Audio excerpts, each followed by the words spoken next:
मुख्यमंत्री जयराम ठाकुर बोले, पूरे देश में कांग्रेस की हालत पंजाब जैसी। कांग्रेस पार्टी के पास न तो नेता है और न ही कोई नीति। भाजपा ने उम्मीदवारों के नामों के पैनल को दिल्ली भेजा।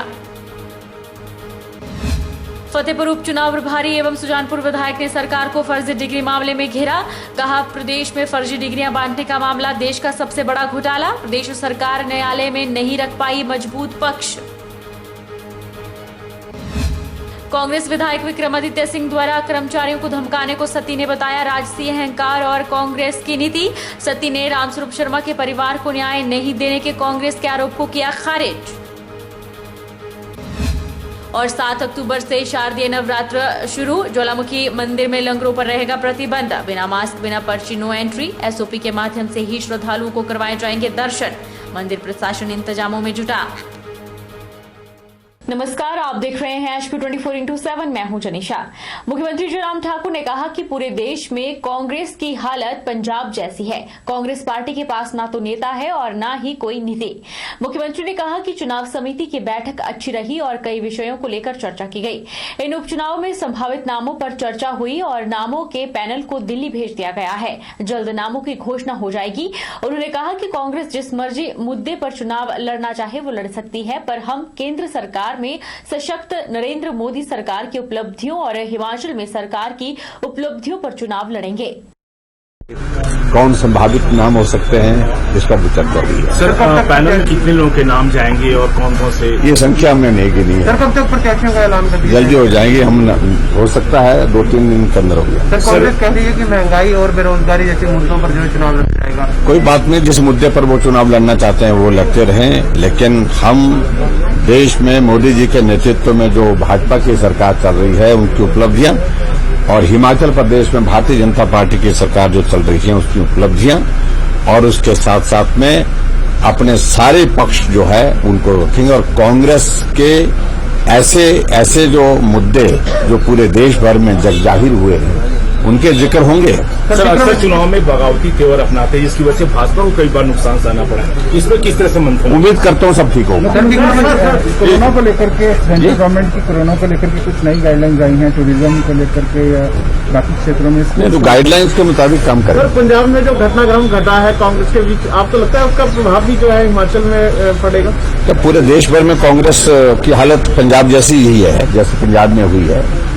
और निश्चित रूप से पड़ोसी प्रदेश है जहां जो तमाशा वहां पर दुनिया ने देखा वहां पर कांग्रेस पार्टी के अंदर हुआ है, कांग्रेस की सरकार में हुआ है, तो स्वाभाविक रूप से वो चर्चा का विषय पूरे देश भर में बना है। तो हिमाचल तो पड़ोस में है। सर, विक्रमादित्य ने बोला है कि मेरा जो बयान है वो भाजपा IT सेल ने तोड़ मरोड़ कर पेश किया। उनको अपनी जो है वो FSL में भेजे, वो अपनी जो स्टेटमेंट दी है और उसके तथ्य की जांच करें अगर उनको ऐसा लग रहा है। भारतीय जनता पार्टी ने कुछ नहीं किया, जो कहा है वो उनके सामने, लोगों के सामने रखा। शक्तिपीठ ज्वालामुखी मंदिर में पुजारी वर्ग और श्रद्धालु दर्शनों के साथ साथ हवन यज्ञ भी कर पाएंगे। इसकी इजाजत मुख्यमंत्री जयराम ठाकुर ने मंदिर में दर्शनों के बाद दी है। हिमाचल प्रदेश के मुख्यमंत्री जयराम ठाकुर ने शक्तिपीठ ज्वालामुखी मंदिर में शीश नवाया और पुजारी मंदिर न्याय सदस्य प्रशांत शर्मा द्वारा उन्हें विधिवत पूजा अर्चना करवाई गई। मुख्यमंत्री जयराम ठाकुर ने मंदिर में चल रहे विकास कार्यों का भी जायजा लिया और प्रशासन को आवश्यक दिशा निर्देश भी दिए। मुख्यमंत्री थोड़ी देर के लिए ज्वालामुखी मंदिर में रुके और उन्होंने पत्रकारों से बात करते हुए कहा कि मंदिर में आज से हवन यज्ञ करने की अनुमति दे दी गई है। पुजारी वर्ग और श्रद्धालु दर्शन और हवन यज्ञ भी कर पाएंगे। इसके अलावा उन्होंने कहा कि कोरोना का दौर जल्द ही खत्म हो जाए तो सभी रुके हुए कार्य सही से हो पाएंगे और पहले की तरह ही सब माता के दर्शनों को आए और माता उनको आशीर्वाद दे। दौर खत्म हो जाए और हम जैसे पहले काम करते थे वैसे काम करें। लोग दर्शन करने के लिए आए, मां उनको आशीर्वाद दे, यही प्रार्थना। अच्छा सर, हवन खोलने के लिए मैंने कह दी कि हवन खोलने की इजाजत आज से हो जाएगी। केंद्रीय सूचना एवं प्रसारण और खेल मंत्री अनुराग ठाकुर ने शक्तिपीठ ज्वालामुखी नगरी में स्वच्छता अभियान के चलते ज्वालामुखी बस अड्डे और आसपास के क्षेत्र में सफाई की। अनुराग ठाकुर ने लोगों से आह्वान किया कि पूरे हिमाचल प्रदेश में 1 अक्टूबर से 31 अक्टूबर तक स्वच्छता अभियान चलाया जा रहा है, जिसमें हर कोई व्यक्ति भाग ले और अपने गली मोहल्ले सार्वजनिक स्थलों को साफ सुथरा बनाए रखे। अगर हिमाचल प्रदेश के गांव सुंदर होंगे तो निश्चित तौर पर पूरा प्रदेश सुंदर दिखाई देगा। ज्वाला जी के आशीर्वाद से न केवल ज्वाला जी के क्षेत्र में बल्कि पूरे हिमाचल प्रदेश में हम सबका ये प्रयास रहना चाहिए कि 1 अक्टूबर से लेकर 31 अक्टूबर तक हम लोग अपने गांव, गली, मोहल्ले को सबको साफ करें और जितना स्वच्छ हमारा हिमाचल प्रदेश होगा उतना स्वस्थ और सुंदर भी होगा। मेरा निवेदन आप सबसे है कि कृपया प्लास्टिक को सड़कों पर ना फेंकें। ना ये गलता है, ना ये मिटता है, ये केवल गंदगी फैलाता है और प्रदूषित करता है।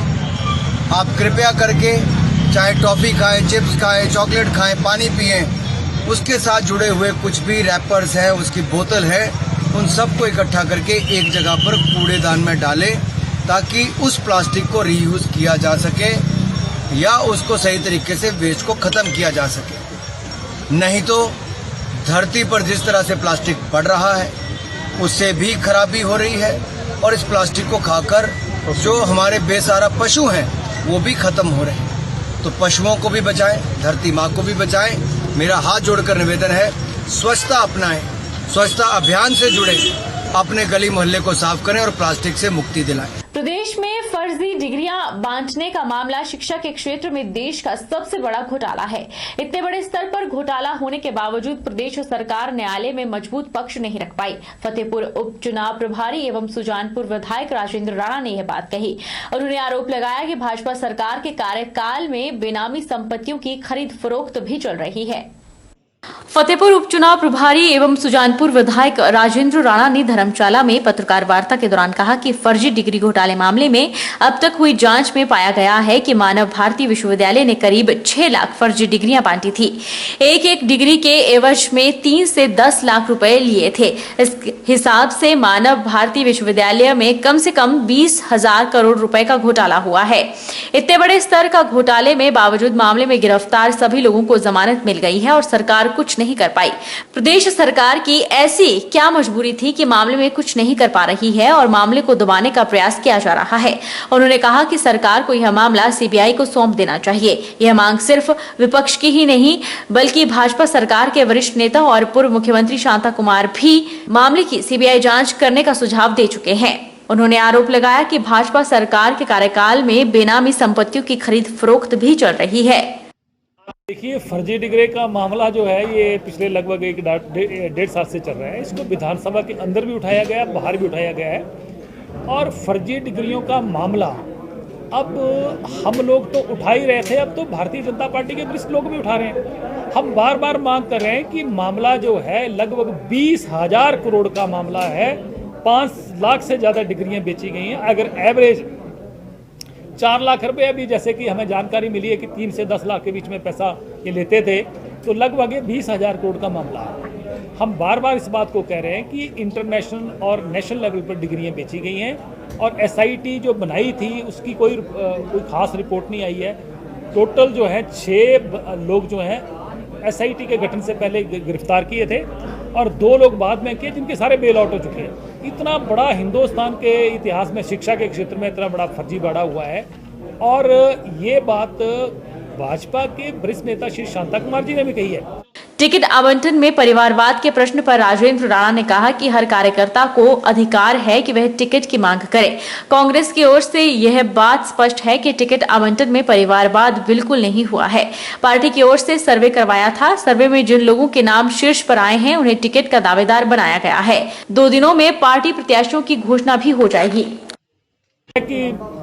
1 या 2 दिन में जो है हमारे कैंडिडेट्स डिक्लेयर हो जाएंगे। दिल्ली लिस्ट चली गई है और जल्दी ही हमारे चारों कैंडिडेट डिक्लेयर होने वाले। चुनाव होते हैं तो चाहवान काफ़ी लोग होते हैं जिन लोगों ने काम किया होता है, परंतु टिकट एक व्यक्ति को मिलती है। परंतु ये बात सही है कि इस बार कांग्रेस पार्टी ने चारों चुनाव क्षेत्रों में सर्वे करके जो है वो टिकट देने का फैसला किया है। अब जिसको भी टिकट मिलेगी बाकी को सबसे मिलकर काम करेंगे और ये कांग्रेस में नहीं है, ये भाजपा में भी एस्पायरेंट है और ये अधिकार है आदमी का कि टिकट मांगना हर आदमी का अधिकार है। हाल ही में पूर्व मुख्यमंत्री वीरभद्र सिंह के बेटे और कांग्रेस विधायक विक्रमादित्य द्वारा प्रदेश के कर्मचारियों को उनकी सरकार आने पर दूर स्थानांतरित करने वाला, धमकाने वाला वीडियो जारी करने पर भारतीय जनता पार्टी ने खुलकर इसका विरोध किया है। प्रदेश के वित्त आयोग के अध्यक्ष सतपाल सत्ती ने ऊना में मीडिया से बात करते हुए इसे कांग्रेस विधायक विक्रमादित्य का राजसी अहंकार बताया।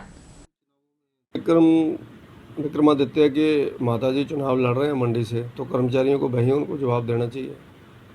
कर्मचारियों के प्रति कांग्रेस की यही नीति रही है, कर्मचारी को परेशान करना, उनको डराना धमकाना, ये कांग्रेस की नीति रही है शुरू से।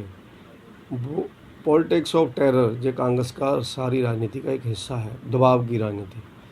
तो उसी के नाते वो बोल रहे हैं, क्योंकि वो फर्स्ट टाइम विधायक बने हैं। मैं उस पर ज़्यादा नहीं बोलना चाहता, हमसे उम्र में भी बहुत छोटे हैं, लेकिन उन्होंने जो बोला है वो गलत है और निंदनीय है। उन्होंने जहाँ तक शायद बोला कि हम पत्थरों से निकाल के आपको फेंक के मारेंगे, ऐसा मैंने अखबार के अंदर किसी में पढ़ा।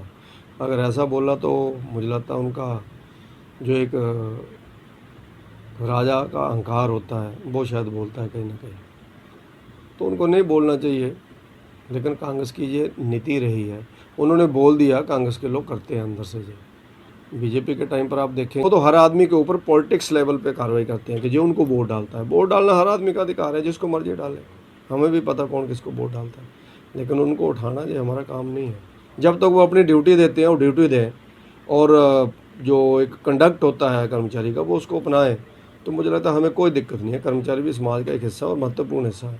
सतपाल सत्ती ने मंडी लोकसभा सीट से पूर्व सांसद रामस्वरूप शर्मा के निधन के बाद उनके परिवार को बीजेपी द्वारा इंसाफ नहीं दिला पाने के कांग्रेस के आरोप पर बोलते हुए कांग्रेस को निशाने पर लिया। उन्होंने सवालिया लहजे में कहा कि आत्महत्या के मामले में बीजेपी क्या कर सकती है, अगर इसके बावजूद कांग्रेस को इतनी सहानुभूति है तो वो रामस्वरूप शर्मा के परिवार से किसी व्यक्ति को उपचुनाव में टिकट क्यों नहीं देती।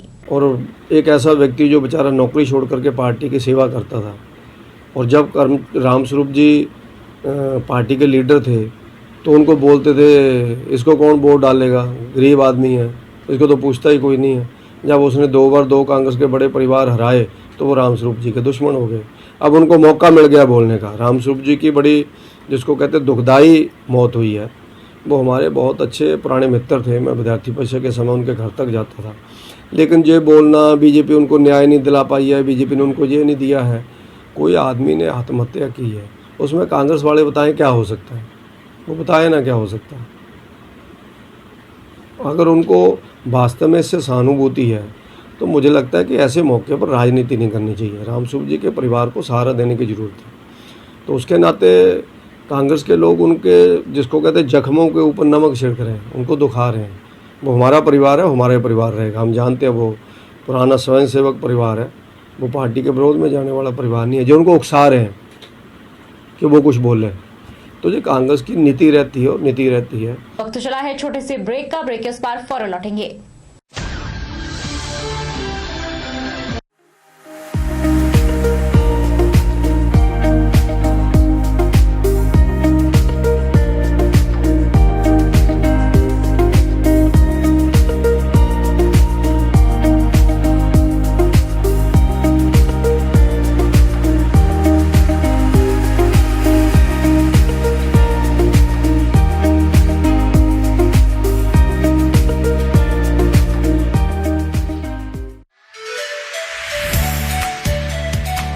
Abhilashi Group of Institution, where you can get admission in 2021 and 22 for BTech in Civil, Mechanical, Electrical and Computer Science Engineering, Diploma in Civil, Mechanical, Electrical Engineering, B Pharmacy, BSc Nursing, PB BSc Nursing, A&M, GNM, B.Ed, DLEd, MSc in Physics, Chemistry, Botany. For detailed inquiry, please contact Abhilashi Group of Institution, near Chowk, Tehsil Bal, District Mandi, Himachal Pradesh.